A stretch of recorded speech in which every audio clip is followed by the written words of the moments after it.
we should have some.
So the officers are overworked. They are reaching a stage of which we may potentially burn them out. And we don't need exhausted officers on the street. That is a dangerous situation for them and also for the community. So hopefully we can have lightning fast hiring, but not so much that we skip stages or skip phases. We want to make sure that we vet every single officer the way we're supposed to. That every single officer goes through a psychological evaluation. Every single officer goes through a polygraph test, and they go through a medical screening and drug screening. We don't want to skip any phases so that we're trying to hurry up and leave things out just because we're in a hurry. Yeah. And I like to say, as a resident here in the village of Dolton and our commission board, I would like to say to all the officers that you have, thank you, thank you, thank you for sticking with the village. And I know some officers are actually at their time to retire, and they're actually going to stick around to help support yourself, Chief, in the department in the village of Dolton. So I'd like to thank all the officers of the Dolton Police Department for all that you do. Thank you. Thank you. And please, please, take care of yourself where you can finish this duty out until we get you some help. Yes, So sir. I say that to all officers. We appreciate you, for giving us what you have. Something you'd like to add on there, Deacon Brent? I was when they had up there who's the last with the head, the boy, the accident and I was thinking like we as commissioners, can we go there, and check on the officers, that's there to see what kind of state of mind they in, how they feel in it, is they going through any kind of emotions right now, I was wondering.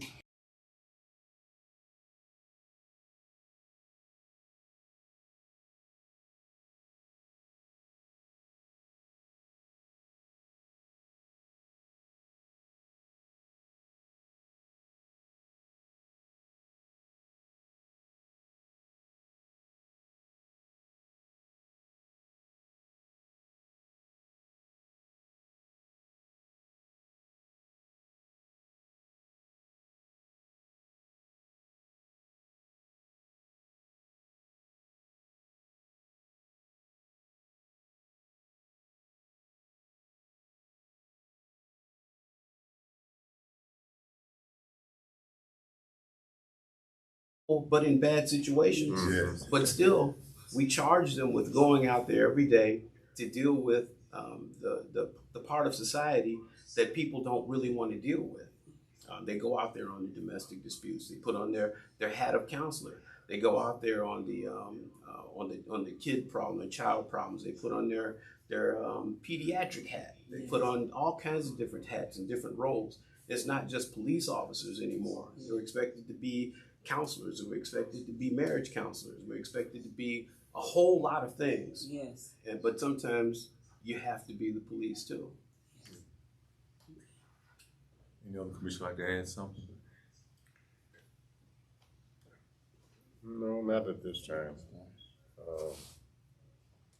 I'm just glad that we finally were able to get together to be able to form this committee. Yes. So that we can do something for the city of Dolton. It is, as a resident, I know it is needed. You know, I watched several incidents in the neighborhood that, you know, we've got young kids attending school in the mornings, and we have some traffic problems with people running through the stop signs and things like that. And it would be helpful if we had, you know, police officers that kind of support and reduce that effect. So I'm glad to see we're on the road to getting this done. We'll see anything like that, Commissioner. I would just like to say, kind of echo Commissioner Brown's statement of just saying thank you to the chief, as well as all the officers. It's a difficult job. This is some of the things that Chief just explained, just kind of touched on. Not only is it the tough decisions that the men and women have to make, but it's often in a short amount of time. Sometimes you're backed up with calls, and I mean, you would like to give more time to situation, but sometimes you just can't. And that's one of the reasons that we're here, is because we want to add to their numbers so they can, you know, just make it that much easier to do their job as best they could. So once again, I'd just like to say thank you to the chief and as well as all the officers. Thank you. And with that being said, Chief, we look all the way up to you because you definitely been a gentleman and a scholar in this position. You loved all through the community because you're always so informative and you have programs going. Could you fill us in on the Project Connect? Yes. Program? And Project Connect for this month has been postponed to next month. The commander that's in charge of putting that whole thing together suffered the loss of her mother, so she had to deal with that. Okay. So we had to push things off just a little bit. But Project Connect is our version of community policing. Chicago has CAPS. Other places have similar programs. I wanted Dolton's program to be more special than just having a simple community policing program and meeting. So when I developed Project Connect, I developed it so that it would consist of actually having meetings so we can figure out and talk about the problems that are going on in certain neighborhoods. But not only just talk about it, but put some action behind it and talk about what do you think will work to solve these problems.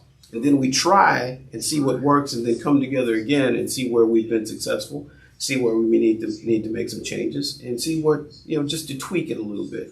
Mm-hmm. So if there's a problem in the neighborhood with kids hanging out, well, let's find out why they're hanging out.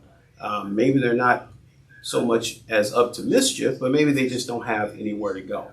So let's take a look at the nearest parks. So that's where it'll involve other entities, not just the police department, but if it's a problem with they don't have anywhere to play because the park is messed up, well, let's involve the park district to see what's going on over there. Maybe they're hanging out at an abandoned house. Maybe they're hanging out there because it's not properly secured or boarded up. So let's talk to Public Works, see if they can come out and help us get this property secured.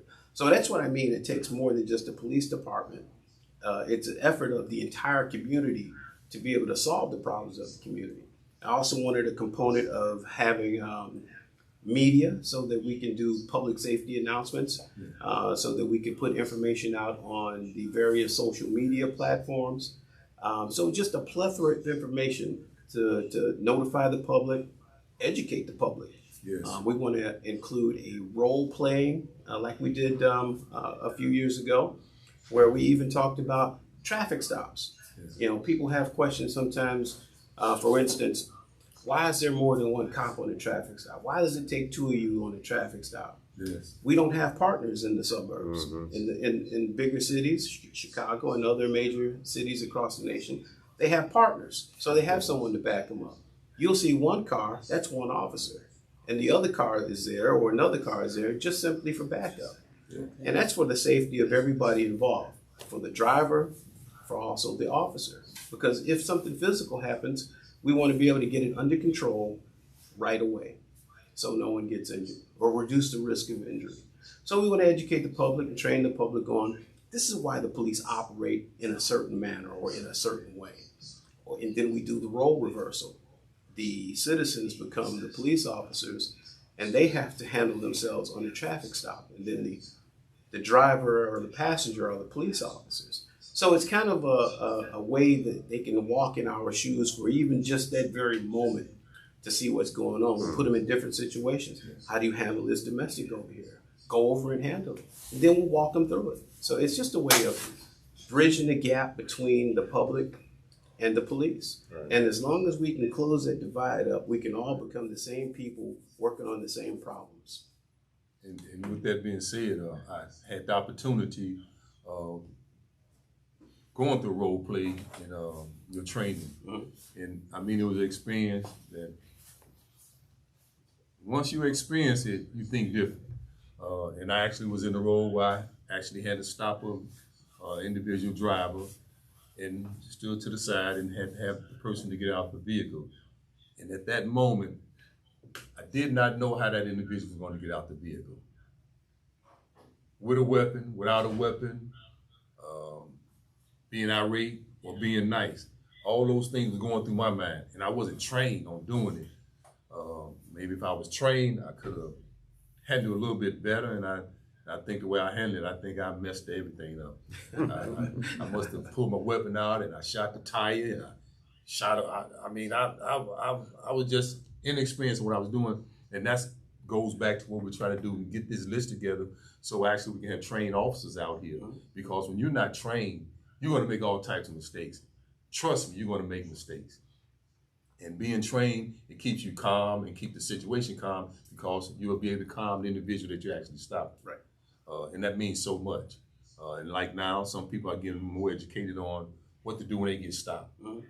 You know, understand, have your hands where they can be seen at. It's important to have your hands where they should be seen at, and follow the instructions of what you're being asked to do. It means so much. And getting educated, you can handle your situation better. So it'll be a better outcome than some of the outcomes that's been happening. Yes. So I commend officers and for the job that you guys do, because if there's something going on, I'm not going in that gangway. Hey, I'm calling the police. Wait for the police to come. I'm not going up in there. So it's a heck of a job that you guys are doing. And I want to say thank you for my board of commissioners. We're excited to be here where we can give a helping hand. Just I say, this is a volunteer board. We're doing this community because we're actually volunteering to do this. This is something that we want to do. And nothing's better than having someone to do something that they like doing. Yes, sir. Whether it's a pay or a non-pay. You got a real trooper when you got someone that's enjoying what they're doing. Yes, sir. So with that being said, is anything else? Chief Pete. Yes, let's go ahead. I have a question. I think the last time we met, that we put an application date in, like from April the 1st to the 15th. Is that still in compliance? You know, we had discussed, what day this meeting was,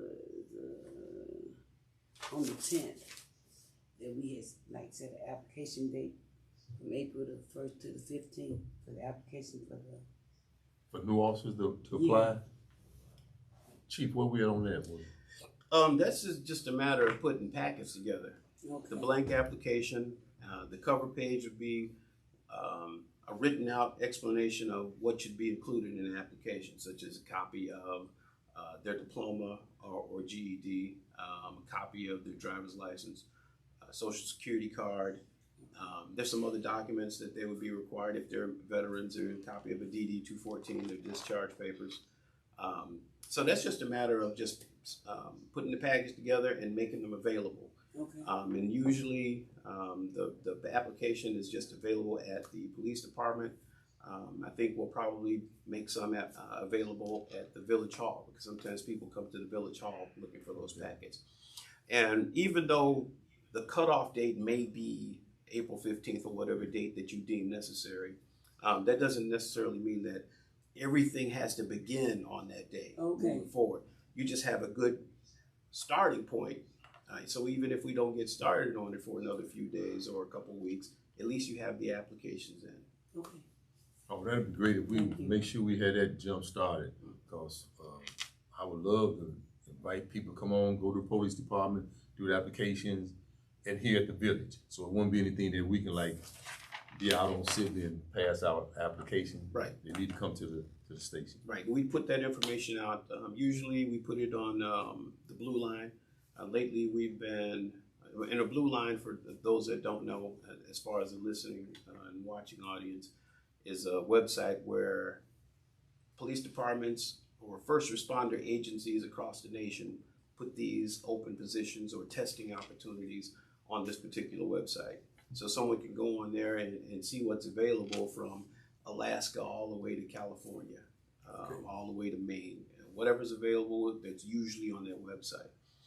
There's other areas that we've placed ads on ZipRecruiter, Indeed.com, and other platforms such as that. So the information will be out there. We just push it out there saying Dolton Police Department is hiring for police candidates. Yes. Pick the application up at the Village Hall or at the police station. Chief, I had noticed, I'm sorry, what are you doing? I had noticed something, and you know what, I just thought of it right now. I saw it maybe a few days ago. You may have seen it somewhere, because I'm sure you get information like that, but nowhere close, but one of the community colleges was having a first responder job fair. I want to say it was either maybe Morton or Triton, one of them. And I don't know if you've seen anything like that, but I know it's coming up. I could get the information. Please do. Just just a point. I don't know if it would That helps fit in get with the anything we're information doing, out. but if it does, obviously that's a good thing. Yes. So it'd be nice if something was closer, was going on like that, you know. Right. Well, at Locally this point, placed. I think we should. Well, yeah, definitely. Put You want those to get out as far as opportunities you wherever could. we can, Exactly. right. Sure. Okay.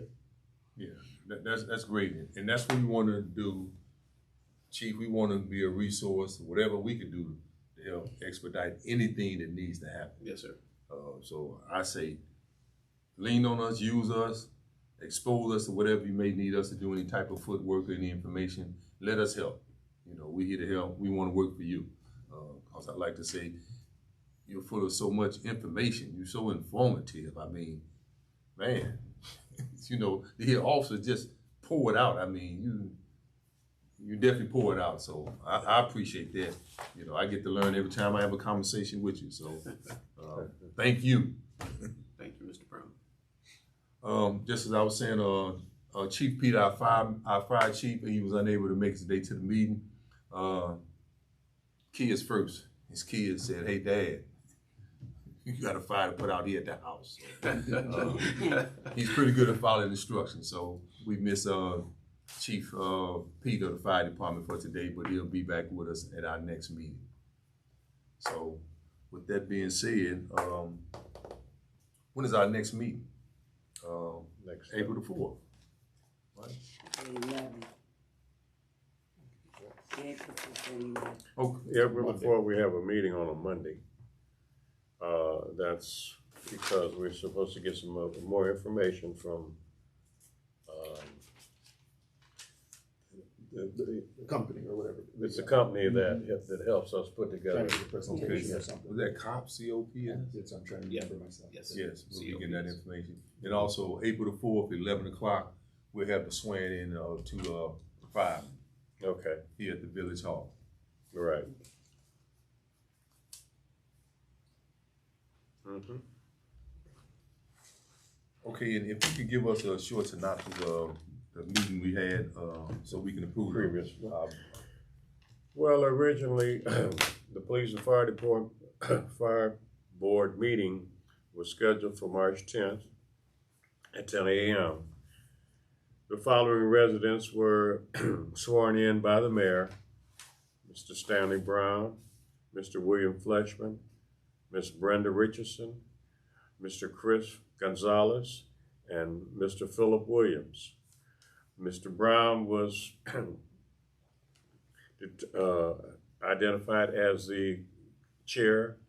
Mr. Fleshman was named the co-chair, and Mr. Williams was named the secretary.